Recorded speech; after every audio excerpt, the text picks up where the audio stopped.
Welcome back to another Optimal Game State episode. Today we're going to be looking at the fourth and final Warcry band in the most recent set of releases, the Vulkyn Flameseekers. This is a fantastic looking warband of Fyreslayers that I think has done more to shake up the faction than any other release we've seen. This brings two massive innovations for Fyreslayers, pants and women, things only whispered about up to now. If you're unfamiliar with the Fyreslayers, they have roots in the old world. Before we had Age of Sigmar, we had Warhammer, and in Warhammer, Slayers were dwarfs who, due to a great shame, swore an oath to die in heroic battle. Typically, these were called Troll Slayers. They probably have their roots in Norse berserker mythology. They were always shirtless, had big axes, and giant orange mohawks. When GW brought out Age of Sigmar, they gave them a full faction all to themselves. But as cool as it sounds, you can only do so much with semi-naked dwarves with axes and orange mohawks.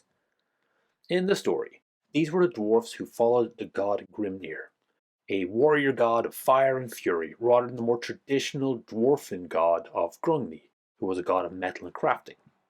While Grungni lives on, the god of the Fyreslayers, Grimnir, perished while destroying Vulkatrix, a god beast known as the mother of salamanders.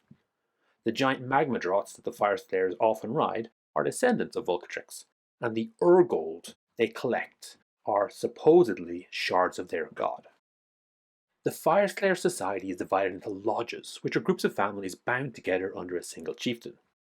This particular warband comes from the Lofnir Lodge. We know this because they wear the Lofnir symbol of a salamander's head in gold and green.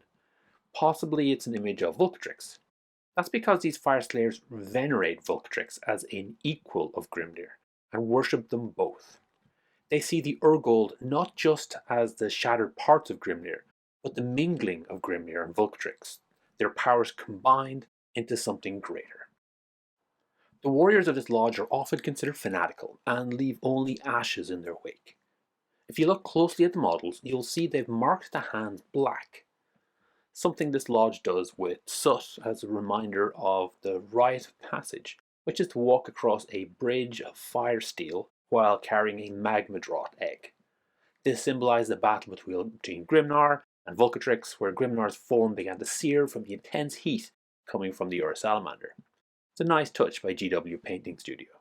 If you check out the current range for the Fyreslayers, you'll understand why this new warband is such a breath of fresh air. The Fyreslayers are cool, but the range has been pretty uninspiring. It sticks to the classic formula, but these models feel like they've got a little bit more story behind them. That's due to the little elements like the lodge symbol, the magma draught cloak on the Thane, the sensible kilts, the ladies, even the dumb egg shoulders on the Droughtmaster. Notice that the mohawks have a distinctive pattern on them, which you don't see with the rest of the Fyreslayers. Honestly, this design knocked it out of the park, and I only hope we get to see each of the other lodges given this amount of love in the future. Alright, that's enough about the background. Let's get stuck into some Warcry. The box has a total of 9 fighters. In the middle we have the Runefighter, who is the leader of this warband. To the left of him is the Droughtmaster with his shoulder eggs. Below the Droughtmaster we have the Thane, who I guess is the most berserk of this entire faction of berserkers. At the bottom we have the Kindled Draught, which is an adorable name for a baby magma draught. That leaves 5 fighters, who are all scale breakers, and can be equipped with a 2-handed axe or a polearm. As this is already up for pre-orders, we can see the sprues on the GW site, and it does look like you can build all with axes or polearms, whichever you prefer. Heading over to the plot, we can see fighters range from 95 to 170 points, so no real chaff and no real elites. Damage is looking decent for the axe and for the Thane, but not really for much else.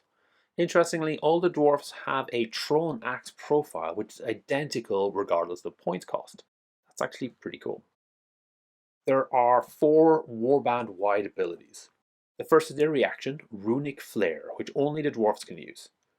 If they use a reaction before an attack is rolled against them, then 2 crits count as normal hits. Personally, I quite like defensive reactions like this, as typically you're only going to give up an action when you think you're going to die. This doesn't completely negate the crit, but changing even 1 crit to a hit can keep your fighter up a little bit longer, forcing your opponent to spend another action to kill them. One thing I don't like about this is it means if your opponent picks up the dice and rolls it, then you can't react. So it's probably worth mentioning to your opponent that you may need a little bit of time before they roll, just so they're aware of it if you're playing against them. The first double is Blazing Impetus. This will probably see a lot of play on the first turn. After making 2 move actions, you can use this ability, a double, to get an extra move. This is a Dwarf Warband, so we're expecting move 3. This is a double, that'll give them an extra move. It's an extra 3 inches. If they had used Universal Rush instead, that would have given them an extra 2 inches, 1 inch for each of the 2 moves. The 3 inches is an upgrade, but it is only a minor one. The second double is Ignite Weapons. This lets you count 1 miss on the next attack as a crit instead. That is pretty nice. Depending on the weapon, it could be an extra 3 or 4 damage. Given that the worst case scenario is you hit with every attack dice, that's not really a bad situation to be in. As a double, we do have to compare it to Onslaught, and this is where things get a little bit messy because the math of Ignite Weapons is a little strange. Ignite Weapons is better against high toughness targets, as you're more likely to miss. That also means it's better when more dice are rolled.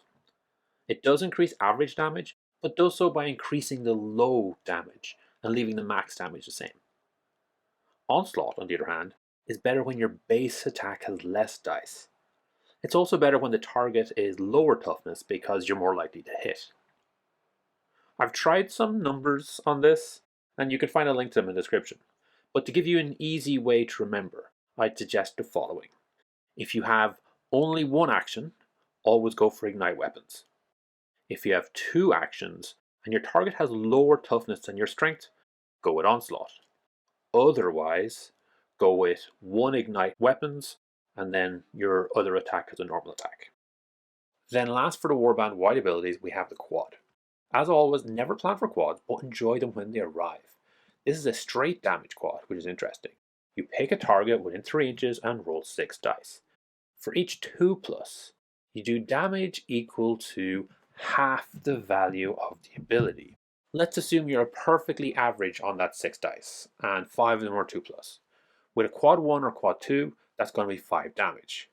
A quad 3 or 4, you're going to have a total of 10 damage, with a 5 or 6 doing the max of 15 damage, so 3 per hit. It's not crazy, but it is reliable and it does ignore toughness. The leader of the Warband is the Vulkyn Runefather, who can have either a Great Axe or a Bokaz, which seems to be a type of polearm. Damage for the 2 of them is pretty close, with the Great Axe better against T3 targets, and for 5 more points the Bokaz is better against T4 higher. Although that T4 is pretty close. No difference in rune marks, and weirdly, no leader-only ability. Both the melee weapons have reach, which is nice, and both profiles have that thrown axe weapon, which is across all the dwarfs. The damage is pretty minuscule on it, it's only 1.6 average, but it is a nice option to have. At 22 wounds, this is a little above the 20 I would have expected for points. Toughness is a chunky 5, which means most fighters will be looking for 5 to hit. We do have that classic move 3, which is going to be a problem for this warband. The extra move from that double is going to help, and as is the reach, and in a pinch that ranged attack. Since Ignite Weapons turns a miss into a crit, I'd be tempted to go with the Bokaz in this case. Then you're rolling 3 dice, worst case scenario you miss with everything and turn 1 into a crit, so minimum 5 damage. The next worst case would be 3 dice all hit, which is going to do 6 damage. So that's pretty nice, it's really reliable. Weirdly, the slightly lower strength of the Great Axe and the 4 dice might make it more likely to trigger, but the crit damage is lower at 4. I don't have an answer which is better, so unless you can work it out, go with whatever you like the look of and don't really worry about it. Our next fighter is the Drothblood Thane. Numbers are pretty similar here. 3 move, 5 toughness, 20 wounds. Damage does go up, but you lose out on the reach.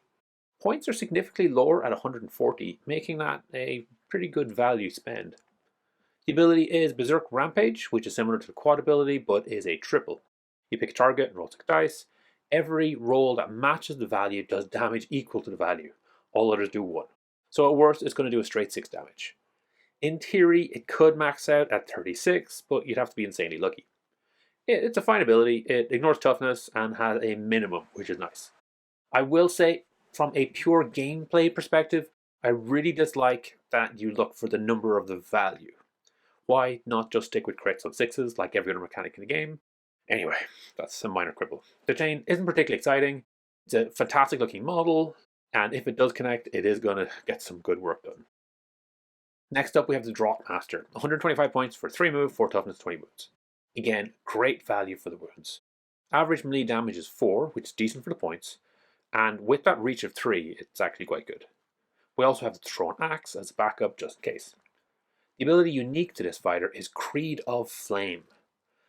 The target selection is a bit strange. Rather than looking for someone close to you, it's someone further than 6 inches away from the fighter. I'm not really sure what the intention around that is. The selected fighter can take 2 bonus move actions or a bonus attack.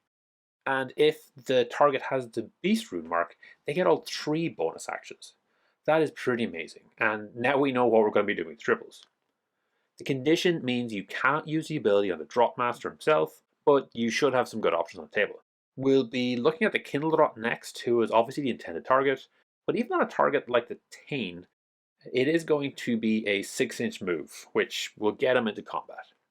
You do need to move your target into combat with an enemy who has already acted, or you'll end up just giving an advantage to your opponent, as they'll be acting next. There are a few Order Beasts from the Bladeborn Warbands that you could fit in, but none of them really seem worth it. More importantly, it will work amazingly well with any big hero you ally in. The bigger, the better. That double move to get their big damage to bear is going to be incredibly valuable. Then we have the Kindle Draw itself. Unlike the Dwarfs, it's 4 move, which is nice. 10 wounds for 110 points. It's a little low, especially as we've been looking at them.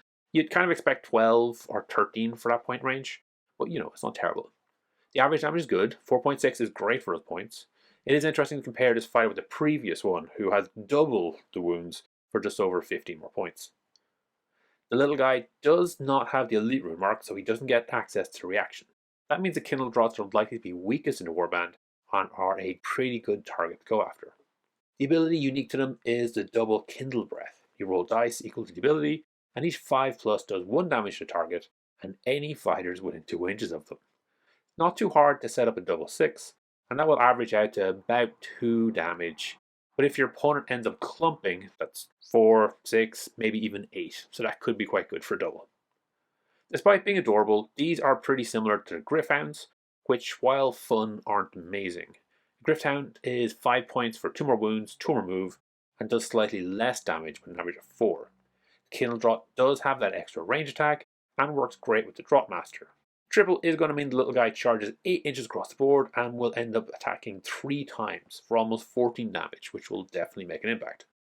The last fighter we have is a Scale Breaker, which has 2 options, a Bokaz or a Split Axe. 12 wounds for 95 points is fine, it's what you expect for 100. The 4.5 damage of the Bokaz is good, just slightly above the 4 I'd like to see.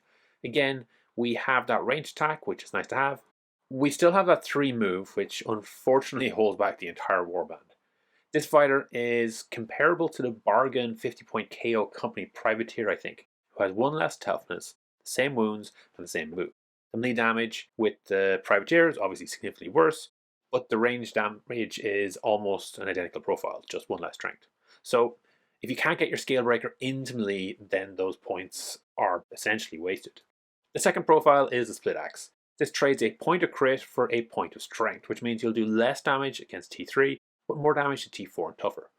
Both profiles have the reach, and that'll definitely help with getting to the target. In this case, I think I prefer the Axe, as I'm going to assume I'm facing the T4 all the time, and I can use my doubles for my ignite weapons elsewhere. There are 9 fighters in total in this box. When it comes to points, the only real option is to save 5 points on the leader. And even then the box comes out to 1,015 points. So there's something weird going on here. Maybe there was a last minute point increase, or there's a typo, and we'll eventually see a discount in the FAQ. Unfortunately, the cat is already out of the bag, so even if GW do make changes, it's not going to help someone who just picks it up thinking that they've got a straight 1k warband. For our purposes, it does mean we get to pick our favorite 8 out of the 9 and pad the rest of that point space out with Divine Blessings. I'd probably recommend Swiftness, which is 15 points, to give a fighter +1 move.